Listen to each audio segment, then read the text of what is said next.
राम नाम 72, राम नाम 73, राम नाम 74, राम नाम 75, राम नाम 70, राम नाम 71, राम नाम 79, राम नाम 80, राम नाम 81, राम नाम 82, राम नाम 83, राम नाम 84, राम नाम 85, राम नाम 86, राम नाम 87, राम नाम 88, राम नाम 89, राम नाम 90, राम नाम 91, राम नाम 92, राम नाम 93, राम नाम 94, राम नाम 95, राम नाम 96, राम नाम 97, राम नाम 99, राम नाम 100, राम नाम 1, राम नाम 2, राम नाम 3, राम नाम 4, राम नाम 5, राम नाम 6, राम नाम 7, राम नाम 8।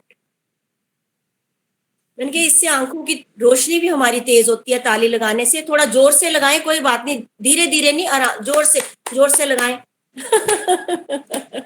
Thank you so much Meenakshi भाभी। हर रोज हमें आप कुछ ना कुछ, आपके पास काफी साल से मीनाक्षी जी सिखाते हैं योगा, और हम सौभाग्य से हमें भी इनसे सीखने का अवसर प्राप्त हुआ है। सभी इसका लाभ उठाएं। दीदी से अनुरोध कि आज का सेशन हमारा जो चौथा अध्याय चल रहा है हमारा शशि दीदी के साथ, तो चौथे अध्याय की चर्चा को हम आगे बढ़ाएंगे। शशि दीदी हरिओम, आपका बहुत बहुत स्वागत। मीनाक्षी जी थैंक यू, बहुत अच्छा लगा। वेलकम जी। हमारे चश्मे उतर जाए बस थोड़ा, मैंने कहा फिर वो बहुत 500 बार लगानी पड़ेगी आपको, 500 बार। Thank you. ये हाथ की उंगलियां सारी खोल के करनी है, फिंगर्स को। हाँ जी मीनाक्षी जी, हाँ जी हाँ जी हाँ जी, फिंगर्स खोल के, है ना? हाँ जी, खोल के। ओके जी, जोर से मैंने कहा थोड़ी और जोर से भी लगाए, चाहे आराम से। थैंक यू जी, थैंक यू सो मच। सभी गीता प्रेमियों को मेरा प्रणाम। गुरुर् ब्रह्मा गुरुर्विष्णु गुरुर्देवो महेश्वरः, गुरुर् साक्षात् परब्रह्म तस्मै श्री गुरुवे नमः। तस्मै श्री गुरुवे नमः। हरिओम जी, ओम श्री परमात्मे नमः। आज हम गीता के चौथे अध्याय का 31वां श्लोक, ये है यज्ञ शिष्टा मृत भुजो, यज्ञ शिष्टा मृत भुजो यान्ति ब्रह्म सनातनम, यान्ति ब्रह्म सनातनम।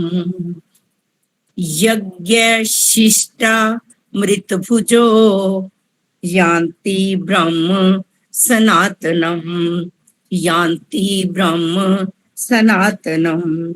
नायम लोकोस्त्य, नायम लोकोस्त्य, लोकोस पहले ओ के साथ आधा स आना है, फिर त्य। नायम लोकोस्त्य यज्ञस्य, ये वर्ड है अयज्ञस्य। पीछे जो है वर्ड लिखा हो यज्ञ से, इसके साथ अ वर्ड है अयज्ञस्य। लोको अस्ति, ये वर्ड है नायम लोको अस्ति अयज्ञस्य, ये वर्ड नायम लोकोस्त्य यज्ञस्य। कुतोन्य, हमने कुतो अन्य अलग नहीं कहना, ओ के साथ ही आधा न आ जाना चाहिए। कुतोन्यः कुरु सत्तमम, कुरु सत्तम। कुतोन्य, कुतोन्यः कुरु सत्तम। यज्ञ शिष्टा मृत भुजो यान्ति ब्रह्म सनातनम। नायम लोकोस्त्य यज्ञस्य कुतोन्य कुरु सत्तम। कुरु सत्तम, हे कुरु वंशियों में श्रेष्ठ अर्जुन, यज्ञ शिष्टा, यज्ञ से बचे हुए, मृत भुजः, अमृत का अनुभव करने वाले, यज्ञ से बचे हुए अमृत का अनुभव करने वाले, सनातनम ब्रह्म यान्ति, सनातन जो अनादिकाल से चला आ रहा है ब्रह्म, पर ब्रह्म परमात्मा को, यान्ति प्राप्त होते हैं। हे कुरुवंशियों में श्रेष्ठ अर्जुन, यज्ञ से बचे हुए अमृत का अनुभव करने वाले सनातन पर ब्रह्म परमात्मा को प्राप्त होते हैं। दूसरी लाइन में है अयज्ञस्य, यज्ञ ना करने वाले मनुष्य के लिए, अयज्ञस्य यज्ञ ना करने वाले मनुष्य के लिए, कि जो केवल अपने लिए ही कर्म करता है, स्वार्थी, यज्ञ ना करने वाले मनुष्य के लिए अयम लोकः, यह मनुष्य लोक भी ना अस्ति, सुखदायक नहीं है।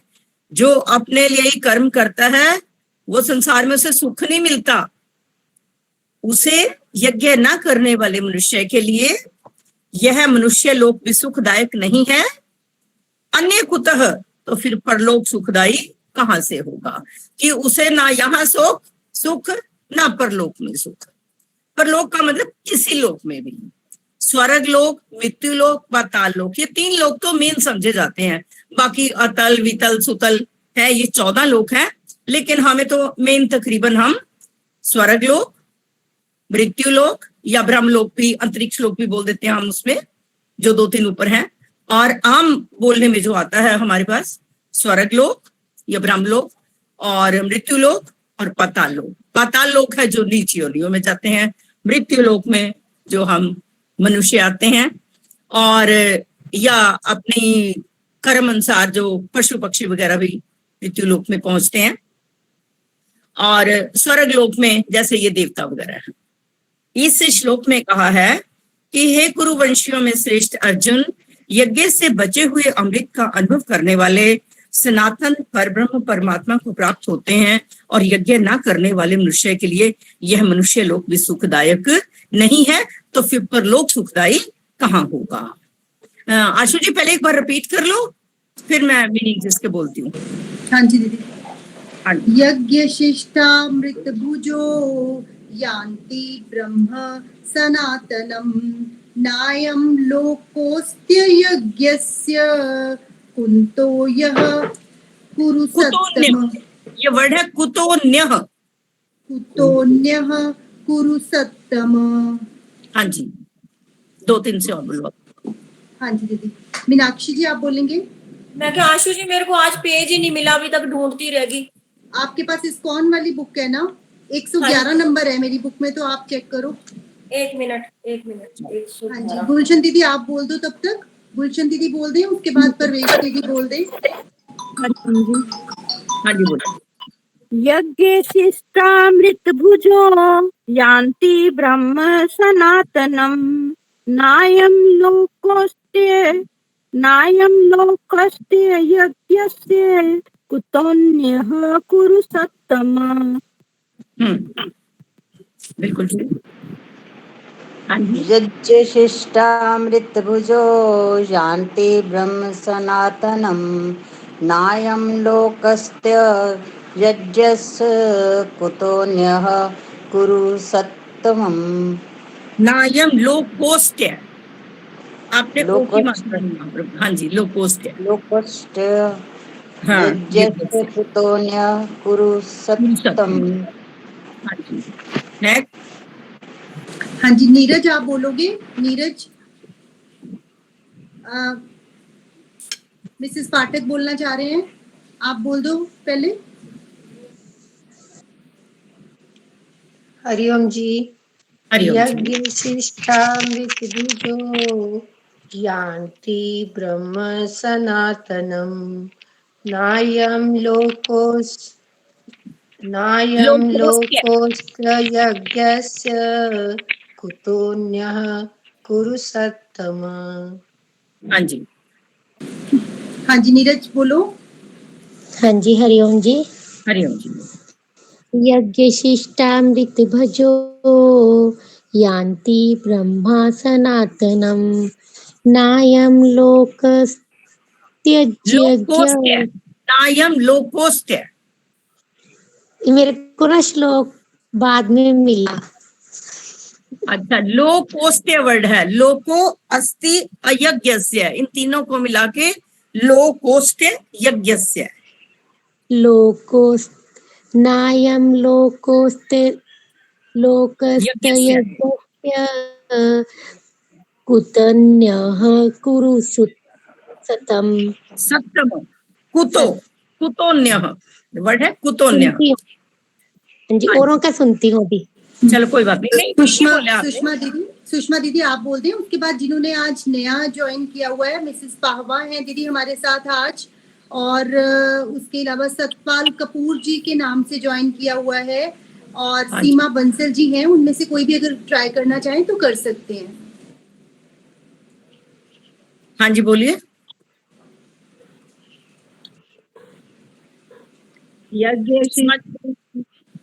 मिसेस पाहवा है दीदी, ये मिसेस पाहवा है, बहुत प्यारे दीदी हैं ये। हाँ जी, जहाँ हम पहले रहते थे ना रजनीश जी के घर, वहाँ उनके कुलीग रहे हैं ये। अच्छा गुड, बहुत अच्छा नॉलेज है इनका, बहुत प्यारे भजन भी बोलते हैं ये। ठीक है, परमात्मा के दरबार में सब जो न्यू कमर्स आए हैं सभी का स्वागत है।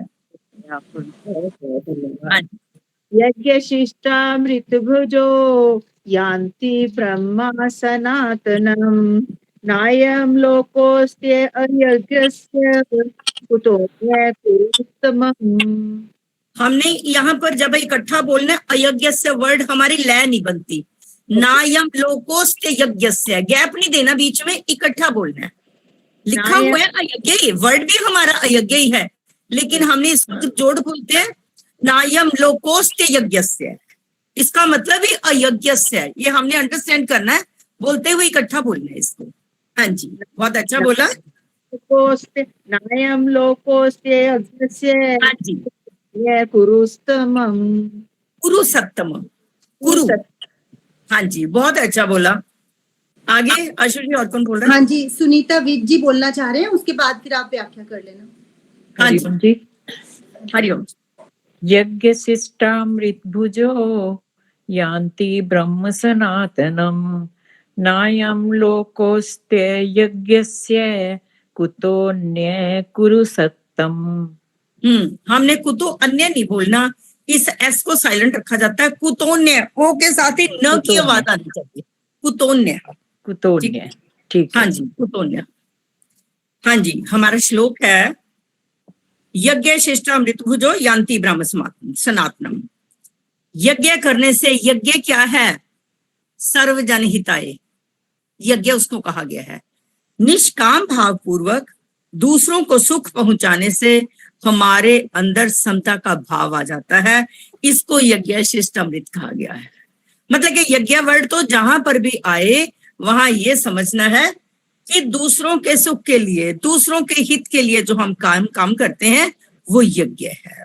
तो यहाँ पर कहा है कि यज्ञ से बचे हुए अमृत का अनुभव करना, मतलब कि निष्काम भाव से जब हम दूसरों को सुख पहुंचाते हैं तो हमारे अंदर एक समत्व का भाव आता है। जब हम कुछ कर रहे हैं, फॉर एग्जाम्पल हम मंदिर में प्रसाद ही बांट रहे हैं, ये यज्ञ हो रहा है। वहां जो साधक है वो ये नहीं सोचेगा कि जो कुछ ऊंची पदवी वाला है मैं उसको ज्यादा दूं, दूसरे को मैं कम दूं, नहीं। प्रसाद के बीच में वो कहेगा सभी का बराबर अधिकार है। तो यहाँ पर ये हमारा यज्ञ है। अन्यथा आम देखा जाता है, कोई जान पहचान का हो गया, उसको ये भी दे दो, उसको ये भी दे दो, नहीं। परमात्मा के दरबार में हमारा यज्ञ तभी गिना जाता है अगर समता का भाव है। तो ये जो समता का भाव है इसे कहा गया है यज्ञ शिष्ट अमृत का अनुभव करना। फिर हम ये सोचते हैं यज्ञ हुआ, अन्यथा यज्ञ नहीं हुआ। अगर हमारा समता का भाव नहीं बना तो वो यज्ञ नहीं है। किसी के लिए कम, किसी के लिए ज्यादा, या कहीं अपना स्वार्थ है तो उसके साथ ज्यादा, वो यज्ञ नहीं है। यज्ञ वही है जहां पर आपका समत्व भाव है। आगे कहा है अमरता का अनुभव करने वाले सनातन पर ब्रह्म परमात्मा को प्राप्त हो जाते हैं। और ये यज्ञ उसी से हो सकता है जिसको परमात्म तत्व का अनुभव हो गया है, जिसको परमात्म तत्व का कि सब कुछ परमात्मा ही है, जिसको मैं दे रहा हूं वो भी परमात्मा है, जो देने वाला वो भी परमात्मा है। वासुदेवः सर्वम, सब कुछ परमात्मा ही है। इसी के साथ का तीसरे अध्याय का 13वां श्लोक बिल्कुल इसके साथ का ही है। यज्ञ शिष्टाशिनः संतो मुच्यन्ते सर्वकिल विषयी भुंजते ते तो घम पापा ये पचन्त्यात्म कारणात्। कि यज्ञ शेष अर्थात योग का अनुभव करने वाले, यज्ञ शेष योग, समत्व योग, योग कर्मसु कौशलम, और अहंकार का अभाव मतलब कि मैं नहीं करता, और उसके अलावा कर्तापन का अभाव, मैं नहीं करता कर्तापन का अभाव, और अहंकार का अभाव, ईगो नहीं होनी चाहिए हमारे अंदर। जहां पर हमारे अंदर ईगो आ गई, मैं ही कर सकता हूं और नहीं कुछ कर सकता, वो हमारा यज्ञ नहीं है। यज्ञ तो वही है जहां पर समता का भाव, हमारी कर्मों में कुशलता, अहंकार का अभाव और कर्तापन का अभाव होगा, तो उसको हम यज्ञ समझेंगे। तब वो हमारा जो काम हमारे से होगा, हमारा कर्म होगा, वो सभी के सुख के लिए होगा।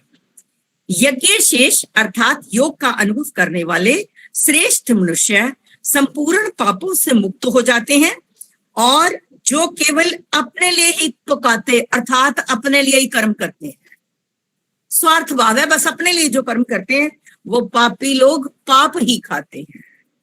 जो किसी के लिए नहीं चाहता, केवल अपने तक ही, वो कौन सी संपदा वाले हैं? आसुरी संपदा वाले लोग हैं, जो केवल अपने लिए ही करते हैं, जो भगवान को मानते ही नहीं। उनको कहा है कि वो पाप का भक्षण करते हैं। और यहाँ कहा है कि कर्तव्य कर्मों का निष्काम भाव से विधि पूर्वक पालन करने पर यज्ञ शेष के रूप में अर्थात योग अथवा समता ही शेष रह जाती है। और कर्म योग में यह खास बात है कि संसार से प्राप्त सामग्री को हम संसार में ही अगर बांट देते हैं, सेवा के रूप में संसार में ही लगा देते हैं, तो हमारा ये यज्ञ हो जाता है। हमारा जो भी कार्य करें वो यज्ञ बन जाए। जब हमारा यज्ञ बन जाता है तो हमारे कर्म अकर्म बन जाते हैं। जो हम कर्म करते हैं हमारे अकर्म बन जाते हैं। अकर्म बनने का क्या मतलब?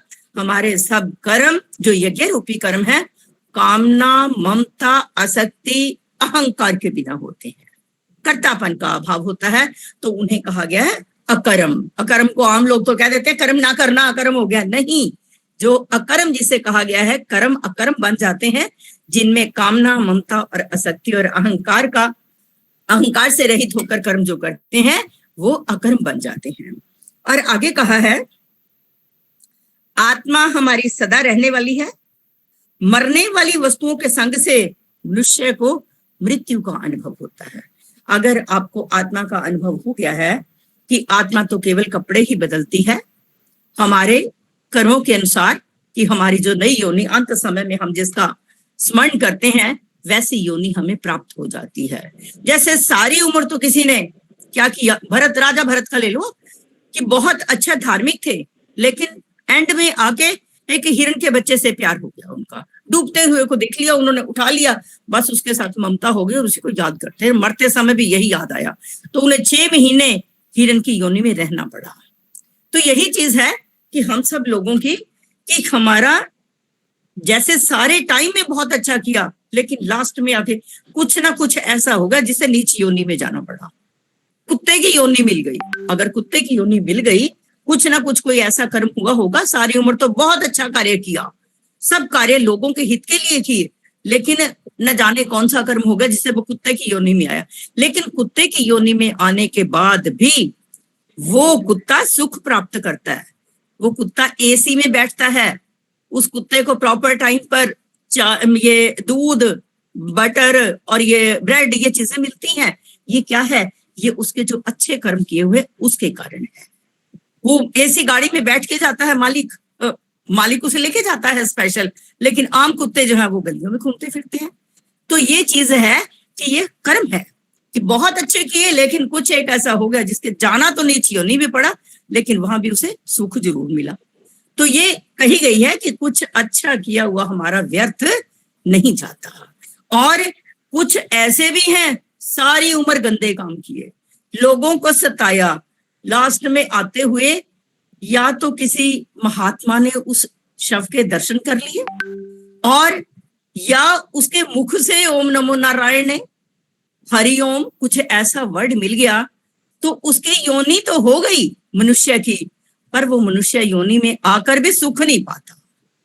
या तो रोगी के रूप में उसका समय निकल जाएगा, या कोई और महान भयंकर बीमारी से किसी ना किसी कारण से वो दुखी ही रहेगा, क्योंकि जो कर्म है वो हमारा पीछा नहीं छोड़ते, उसके मुताबिक तो भुगतान करना ही करना है। हमारा श्लोक तो चल रहा था यहाँ पर, लेकिन चलते चलते टॉपिक दूसरी तरफ चला गया। लेकिन ये जिन्होंने नया ज्वाइन किया थोड़ा सा उनके लिए ठीक रहेगा। हाँ जी, आगे कहा है इसी के बीच में कि हमारी आत्मा अमर है, मरने वाले वस्तुओं के संग से मनुष्य को मृत्यु का अनुभव हो जाता है और इन वस्तुओं को संसार के हित से संसार में ही लगाने से मनुष्य की आसक्ति समाप्त हो जाती है, तब उसे स्वतः सिद्ध अमरता का अनुभव हो जाता है।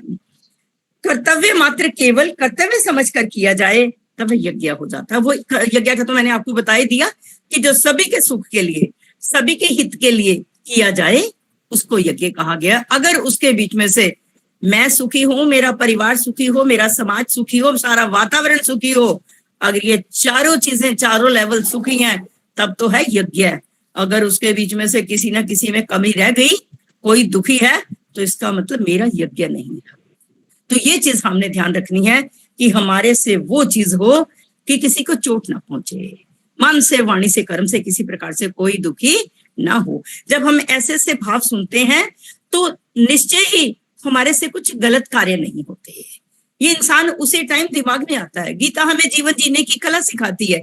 ये चीजें जब हमारे अंदर आ जाती हैं तो हमारे से कोई भी गलत कार्य नहीं होता, और जो होता है उसमें दूसरों को सुख ही मिलता है, क्योंकि अपने स्वार्थ को खत्म करके जब कार्य किया जाता है तो वो यज्ञ ही बन जाता है। उसको यज्ञ ही नाम दिया गया है। जो कर्म अपने लिए किया जाता है उससे इंसान बंधता है। मैं अपने लिए कर्म कर रही हूँ, कुछ सोच रही हूँ, मैंने ये करना, ये करना, ये करना, अगर मेरे मुताबिक हो गया बहुत खुश, अगर ना हुआ मैं दुखी होती हूँ। भाई कोशिश तो इतनी की थी लेकिन काम नहीं हुआ। लेकिन अगर हम सिर्फ इतना मन में सोच रहते हैं कि मेरा केवल परिश्रम करना, कर्तव्य करना मेरा फर्ज है, लेकिन आगे जो फल है उस पर मेरा अधिकार नहीं। कर्मण्य एव अधिकारस्ते मा फलेषु कदाचन, कि कर्म करने में मेरा अधिकार है, उससे जो फल प्राप्त होना है उसमें मैं स्वतंत्र नहीं। उसमें तो जो कुछ मेरे कर्म के मुताबिक होगा मुझे मिल जाएगा, लेकिन मैं उसमें संतुष्ट रहूं। अगर मैं उसमें संतुष्ट हूं तो मेरे में समत्व योग आ गया। अगर मैं संतुष्ट नहीं हूं, परिस्थिति के मुताबिक, अनुकूल और प्रतिकूल के मुताबिक सुखी दुखी होती हूं, तो मेरा समता का भाव नहीं है। बहुत से लोगों का यह है, लोगों को दिखाने के लिए समत्व योग है, लेकिन भीतर नहीं है। जब तक ये चीज हमारे भीतर नहीं आई, हम दिखावा कितनी देर करेंगे, कभी तो सामने आ ही जाता है। फेस इंप्रेशन से पता चल जाता है कि ये स्वार्थी है या ये यज्ञ वाला है। इंसान के भाव से पता चल जाता है। कहीं ऐसा होता है कि नहीं कहीं पहचाना जाता, पर फिर भी सत्य सामने आ ही जाता है। कुछ लोग ऐसे हैं जो अपने इनकम के वे से धर्म का नाम लेकर कार्य करते हैं, तो ऐसा है कि उन्होंने इसको प्रोफेशन बना लिया। ठीक है, जिनकी जीविका है जो जिस हिसाब से मर्जी करें, पर हम लोगों को तो भगवान ने इतना कुछ दिया है कि कहीं किसी चीज की जरूरत ही नहीं है। भगवान ने बहुत कुछ हमारी जरूरत से ज्यादा दिया हुआ है। तो हमारी तो सेवा है ये, कि जिस प्रकार से ये सेवा के भाव से इंसान कोई कार्य करता है तो हमारे अंतःकरण को एक विशेष प्रकार की प्रसन्नता, शांति जितनी मिलती है, उसमें सारा दिन वो हमारी ऊर्जा बनी रहती है। जैसे एक थोड़ी सी देर रेस्ट करने से एक ऊर्जा आ जाती है, लेकिन ये 1 घंटे के बीच में ऊर्जा उससे कई गुना ज्यादा हो जाती है।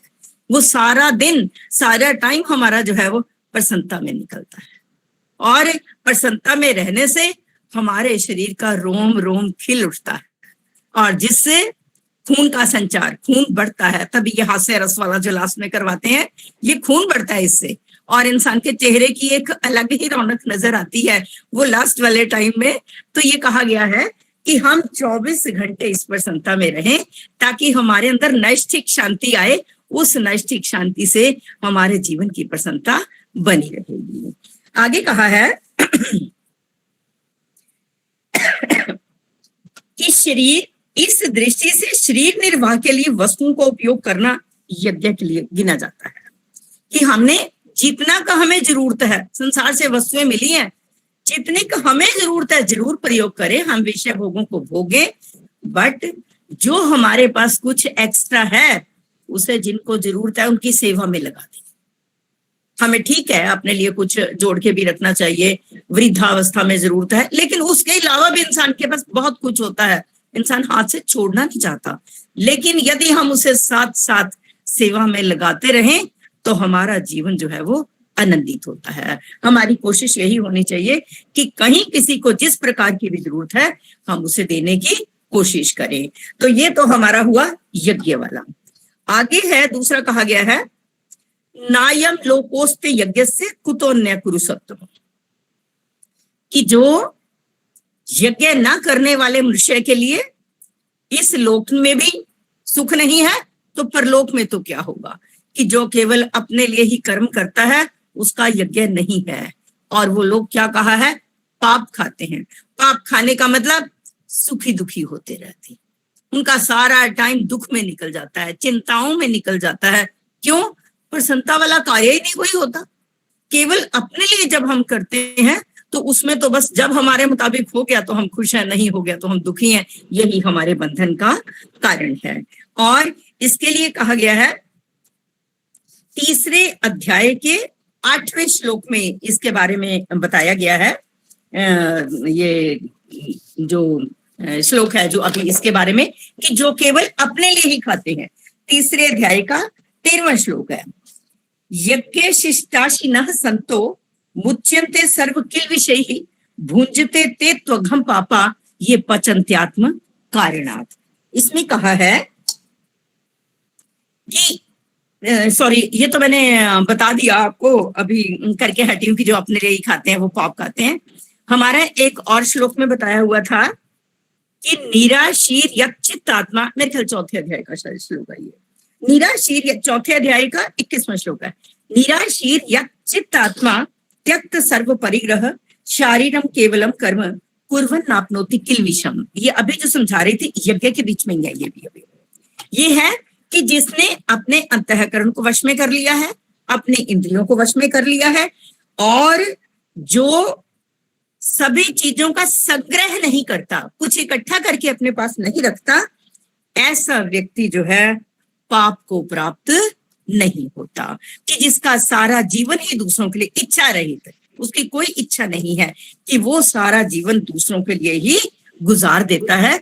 और हमारा जो भाव है वो इसी तरह से होना चाहिए, सब पाप उसके नष्ट हो जाते हैं। जिसने अपने लिए रखा ही कुछ नहीं, उसको कुछ चाहिए ही नहीं, अपने जीवन यापन के लिए जो कुछ है बस वो जरूरत है, बाकी सब कुछ जो है उसने अपनी तरफ से किसी चीज के साथ उसकी कामना ममता आसक्ति नहीं है, तो ऐसा व्यक्ति पूर्णतः पापों से रहित हो जाता है, जो इस प्रकार के जिसके यज्ञ होते हैं।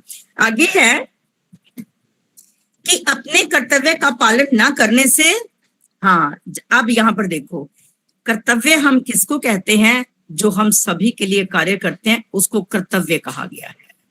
जो हम अपने लिए करते हैं वो कर्म है, जो हम केवल अपने लिए करते हैं वो कर्म है, लेकिन जो सभी के लिए करते हैं वो हमारा कर्तव्य है। अपने कर्तव्य का पालन ना करने से घर में भी भेद और संघर्ष हो जाता है। कि कोई ड्यूटी है, जिस काम को अपने को समय पर नहीं किया तो घर में भी मनमुटाव हो जाता है, और फिर कहा है खटपट पैदा हो जाती है, कुछ ना कुछ कशमकश चलती रहती है, और घर में कोई स्वार्थी हो, क्योंकि हर एक अपने कर्म के मुताबिक है।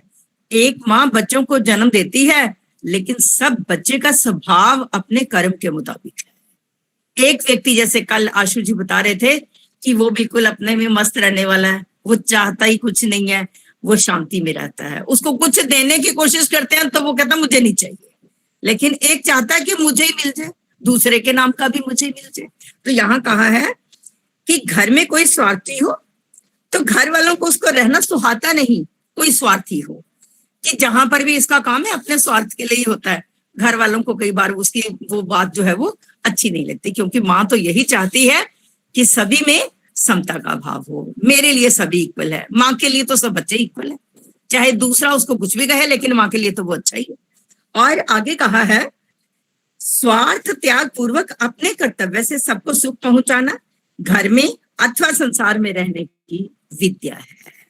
कि हम अपने स्वार्थ का त्याग करके, स्वार्थ त्याग पूर्वक अपने स्वार्थ का त्याग करके अपने बच्चों के अंदर भी हम यही भाव लाने की कोशिश करें कि हम दूसरों के लिए जिए, कि हमारा जीवन दूसरों के लिए हो, वो जो शांति और प्रसन्नता मिलती है, फिर वो जो करता है ये उसी को पता लगता है। आप बाकी तो सिर्फ सुन लेते हैं, लेकिन सुनने से इंसान ऐसा करने की कोशिश करता है, इंसान का स्वभाव भी बहुत बार थोड़ा सा चेंज आ जाता है ये चीज सुनने से। और आगे कहा है कि इस प्रकार अपने कर्तव्य का पालन करने से दूसरों को भी कर्तव्य का पालन करने की प्रेरणा मिलती है। जब हम ऐसा करते हैं, किसी को देखते हैं, तो हमारा भी मन के भाव वैसे बनने लगते हैं। इससे घर में एकता और शांति स्वाभाविक ही आ जाती है। परंतु अपने कर्तव्य का पालन न करने से इस लोक में भी जीना मुश्किल हो जाता है और परलोक में तो है ही है। जिसको यहाँ नहीं सुख मिला उसको आगे क्या सुख मिलेगा। कई बार इंसान क्या कहता है, अपनी जिंदगी से तंग आके कहता है मैं तो सुसाइड कर लूंगा। भाई जिसको यहाँ नहीं सुख मिला उसको आगे जाके क्या सुख मिलेगा, आगे जाके वो ऐसे ही है। सो ये चीज है, ये भी उसके अपने भावों के मुताबिक ऐसा होता है। तो हमें ये चाहिए कि हमारा प्रत्येक कर्म जो है वो यज्ञ होना चाहिए। आज के श्लोक में यही लिखा हुआ है कि हे कुरुवंशियों में श्रेष्ठ अर्जुन, यज्ञ से बचे हुए अमृत का अनुभव करने वाले सनातन परब्रह्म परमात्मा को प्राप्त होते हैं, और यज्ञ ना करने वाले मनुष्य के लिए यह मनुष्य लोक भी सुखदायक नहीं है, तो फिर परलोक तो सुखदायक कैसे हो सकता है। किसी ने कोई पॉइंट पूछना हो तो बोलिए, नहीं तो आशु एक दो से और आशु जी बुलवा दीजिए। जी शशि जी ये बताना, लोको हाँ। हाँ, ये वर्ड है लोकोस्त्य। हमने ये आधा स है आधा त है। जब हमारे दो आधे आधे अक्षर आ जाते हैं, एक तो लेफ्ट साइड पे जुड़ जाता है। अब लेफ्ट साइड पे तो है एस, लेकिन उससे पहले ओ की मात्रा है हमारा लोकोस। आधे सा पे कोमा लगा लो। ये हमारा एक रूल है कि जहां पर दो आधे आधे अक्षर हो, एक लेफ्ट साइड पे जुड़ता है, दूसरा राइट साइड पे जुड़ता है। लोकोस्त्य,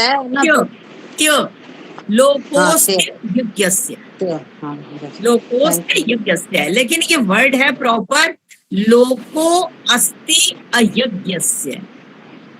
नायम आगे वर्ड आया हुआ है, अयम ना लोको अस्ति अयज्ञस्य, कि जो अयज्ञ से कहा है कि जो यज्ञ नहीं करने वाले, जो स्वार्थी हैं, केवल अपने लिए ही कर्म करते हैं, उनके लिए ये वर्ड है। समझ हो गया? क्लियर हो गया आपका प्रवेश मैडम? दूसरे की में लोकोस त्य है या त्य है? त्य हाँ त्य, बस यही पूछना। Thank you. हाँ जी, हाँ जी। और किसी का कोई? चलो आशु जी फिर बुलवा दो। दीदी मेरे ख्याल से यही समापन करते हैं, सर ने ज्वाइन कर लिया है। अच्छा ठीक है, फिर चौथे अध्याय की चर्चा को हम यहीं विराम देंगे और 3 बार ओम के साथ हम अगला सेशन स्टार्ट करेंगे।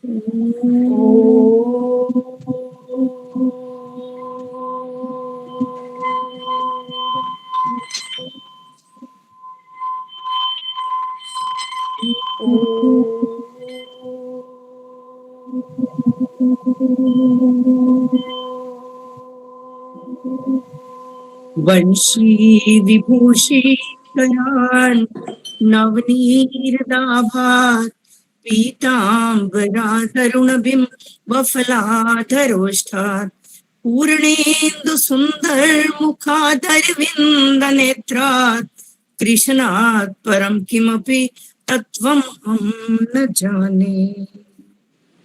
बोल सच्चिदानंद भगवान की जय। बोल मेरे श्री सतगुरुदेव महाराज की जय। भाई सबको मेरा प्रणाम। सभी को मेरी ओर से नमस्कार। आप सभी का गीता अध्ययन के इस सेशन में बहुत बहुत स्वागत है, जिसमें हम छठे अध्याय की चर्चा पर हैं और बहुत अच्छे से हम अपने मन को वश में जानना, मन के बारे में बहुत सारी बातें हम जान रहे हैं। इससे पहले कि हम ये सेशन शुरू करें सर, मैं 1-2 मिनट सिर्फ ले सकती हूँ प्लीज? आज मैंने फेसबुक पे भी डाला है, जो लोग अगर फेसबुक पे आशु ढींगरा के नाम से ही है वहाँ ज्वाइन करते हो तो डॉक्टर के अग्रवाल के उसमें जो सेशन मुझे अच्छे लगते हैं वो मैं डालती रहती हूँ। उसमें बच्चों के बारे में बहुत अच्छा कर डिस्कशन किया गया था और उसमें चर्चा ये थी कि जैसे जब हमने पाकिस्तान बना तो उस आज़ादी के बाद सबके चित्त पर कितनी देर तक उसका मार काट का असर रहा था। तो ये कोरोना का जो पीरियड चल रहा है उसमें हमें सिर्फ अपने बारे में ही नहीं सोचना है कि हम सोचते हैं कि हमें घरों में बंद होके रहना पड़ रहा है। पहले तो हमें खुद को मनाने में ही बहुत प्रयास करना पड़ा कि अब यही जिंदगी है, हमें ऐसे ही रहना है, अंदर ही रहना है, बाहर नहीं जाना। लेकिन अगर हम कल्पना करें उन बच्चों की जिनका जीवन अभी शुरू हुआ है, जो 2-3 साल के छोटे छोटे बच्चे हैं, अगर आप उनके बारे में सोच के देखें तो कितना दिक्कत है कि वो बाहर खेलने नहीं जा सकते, अपने फ्रेंड्स के साथ स्कूल नहीं जा रहे, वो उनको पूरा दिन घर में ही बंद रहना है। तो उन्होंने इमेजिन करने के लिए बोला कि आप ऐसे सोचो कि आज से 5 साल बाद, 10 साल बाद जब वो बच्चे मुड़कर देखेंगे कि ऐसा कोई टाइम आया था कोविड का, तो हमने हमारे बड़ों ने कैसा व्यवहार किया हमारे साथ, उन्होंने हमें क्या समझाया, किस तरह से उन्होंने हमें प्रिपेयर किया, या कैसे कैसे उन्होंने हमें घर के कामों में इन्वॉल्व रखा, या कैसे उन्होंने, जैसे हम सोचते हैं कि हमारे बचपन में हमारे तंगी भी थी, सब कुछ था, लेकिन बड़ों ने हमें इतना संभाला कि उन्होंने उसका असर नहीं होने दिया। तो हम लोगों को भी वैसा ही कुछ सोचकर किसी ना किसी एक्टिविटी में अपने घर के छोटे बच्चों को, एडल्ट्स को, जो भी हैं, कहीं ना कहीं इन्वॉल्व रखना है और अपने मन को शांत रखेंगे तभी उनको भी हम शांत रख पाएंगे। तो पूरा प्रयास रहे कि इसका असर हमारे आने वाली पीढ़ी के भविष्य पर ना पड़े, वही हमारी कोशिश होनी चाहिए। क्योंकि हमारे मन में कोई चिंता होती है तो कहते बच्चे उसको